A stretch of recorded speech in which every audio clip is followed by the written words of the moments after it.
Hello everyone, मी समी. मी तुमचं स्वागत करते माझ्या न्यू मिनी ब्लॉगमध्ये. आजचा संडे खूप मस्त गेला म्हणून तुमच्यासोबत शेअर करते. सकाळी मी खूप लवकर उठले, फ्रेश झाले आणि नाश्ता केला. आज मम्मीने गरमागरम डोसा आणि मेंदूवडा बनवला. खरंच दिवसाची सुरुवात एकदम भारी झाली. नंतर दीदीने मला बाजारात सामान आणायला पाठवलं. सगळं सामान घेतलं पण माझ्याकडून एक मोठी गडबड झाली.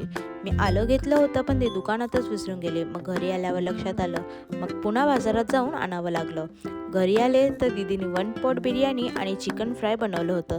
आम्ही सगळ्यांनी एकत्र बसून मस्त जेवण केलं. थोडा आराम केल्यानंतर संध्याकाळी 6 वाजता अंघोळ करून फ्रेश झाले.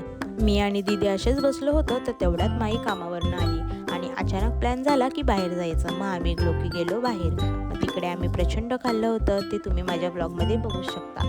मग आमची क्रेविंग थांबवण्यासाठी आम्ही खाल्लं पान. मग पान खाऊन झाल्यानंतर निघालो घरी जायला. घरी आल्यावर इतका थकवा आला होता की डायरेक्ट झोपून गेले आणि बघता बघता संडेही संपला, कारण दुसऱ्या दिवशी पुन्हा कॉलेजला जायचं होतं. जर तुम्हाला माझा हा संडे ब्लॉग आवडला असेल तर व्हिडिओला लाईक करा, कमेंट करा आणि शेअर करा आणि फॉलो करायला अजिबात विसरू नका. आणि ज्यांनी फॉलो केलं नसेल त्यांनी आत्ता जाऊन मला फॉलो करा आणि माझ्या यूट्यूब चॅनलला सुद्धा सबस्क्राईब करा. सो भेटूया पुढच्या मिनी ब्लॉगमध्ये. बाय.